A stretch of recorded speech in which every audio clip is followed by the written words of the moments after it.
Kazuki Takahashi, le créateur original de Yu-Gi-Oh!, du manga Yu-Gi-Oh!, qui par la suite est aussi devenu un dessin animé très connu et le jeu de cartes encore plus connu, est décédé il y a quelques jours, bon même peut-être quelques semaines.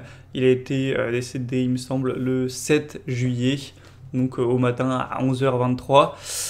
Et pourquoi je te parle de ça, hein, c'est pas une émission qui parle de manga, c'est pas une émission qui parle du Japon non plus, etc. Parce que moi, personnellement, c'est un des mangas qui m'a le plus bercé lorsque j'étais enfant, slash pré-ado, etc. hein. Et je parle bien du manga. Alors oui, j'ai joué aux cartes quand j'étais petit à l'école primaire, etc. Un petit peu comme tout le monde, hein.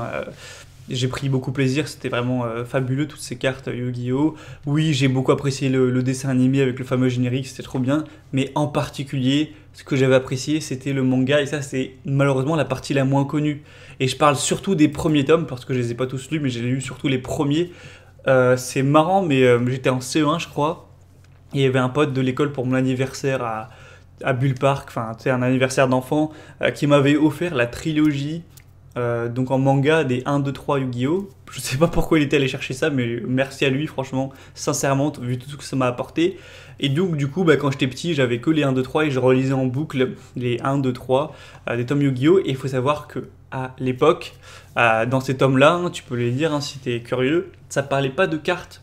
Il y a eu un seul arc où ça parlait des cartes, comme plein d'autres jeux, mais il y avait plein de jeux des ténèbres à chaque fois qui arrivaient des nouveaux.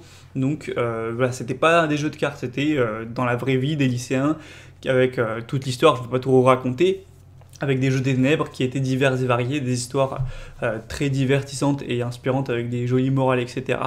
Et moi vraiment c'est un manga qui m'a bercé, qui était, je sais pas combien de fois je les ai lus les trois là, dans mon lit quand j'avais 10 piges, mais sûrement une bonne dizaine de fois, voire plus hein, clairement. C'était vraiment génial, c'est pour ça que ça m'a personnellement beaucoup touché quand j'ai appris malheureusement que le créateur était mort assez jeune, à 60 ans tout de même. C'est vraiment triste. On n'a pas de photo, je vais mettre une photo du créateur.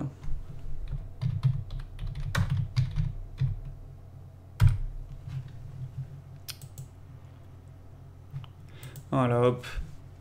Et aussi, c'était pas juste pour te raconter ça, bon, ça aurait pas trop de sens au final. Je vais prendre un coup de smoothie.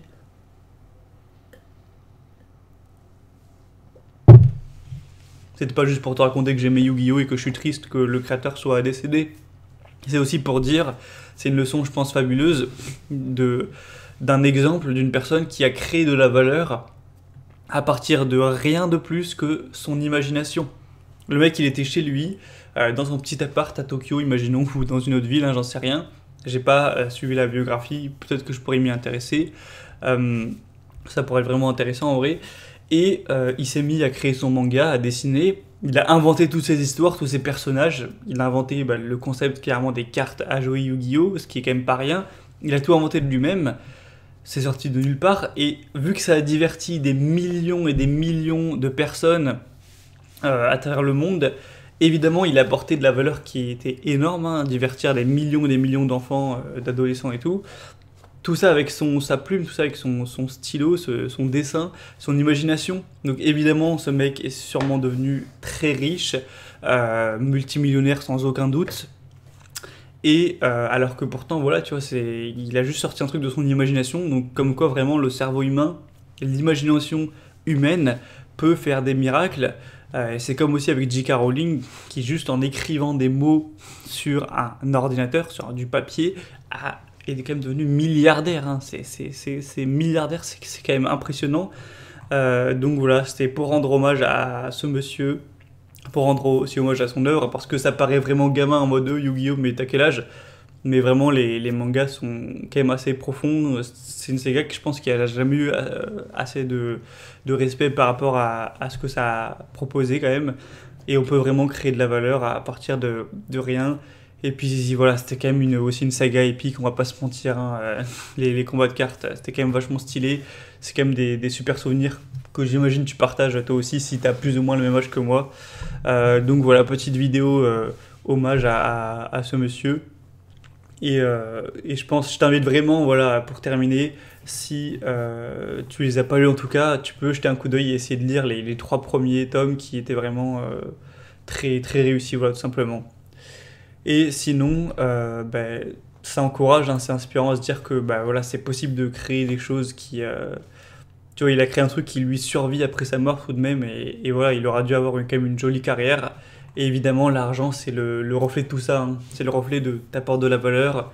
Si tu arrives à résoudre un problème pour des millions de personnes, à divertir des millions de personnes, à faire passer un bon moment à des millions de personnes, tu auras une rétribution équivalente sous forme d'argent. Donc, encore une fois, devenir riche, c'est pas être un mania de la finance, un salaud qui arnaque ou je sais pas quoi. En tout cas, selon moi, pour moi, devenir riche, c'est apporter tellement de valeur aux autres, que ce soit par un super restaurant, par un super manga, par un super service ou un super produit, que en échange, tu as tellement rendu service, tu as tellement apporté de bien autour de toi.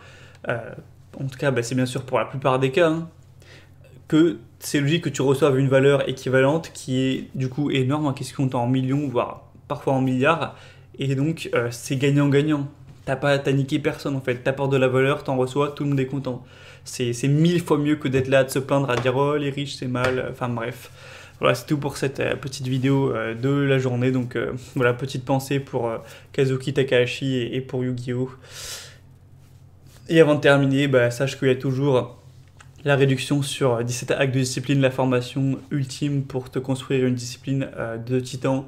Donc si jamais tu as envie de sauter le pas pour te construire une discipline de monstre, et il en faut de la discipline même pour créer un manga comme ça. Le mec, même si ça lui plaisait, que c'était sûrement sa passion de dessiner, pour s'y tenir, et il a dû faire des dizaines et des dizaines de tomes, évidemment, il fallait de la discipline pour tenir sur le long terme un projet comme ça, quoi. Pour garder la flamme, même après le comment dire, la déteinte de l'enthousiasme. Donc c'est vraiment important pour voir ça plus en détail, et ça se termine dimanche, donc fais-le maintenant, clique sur le premier lien en description, et moi je te dis comme d'habitude, à demain.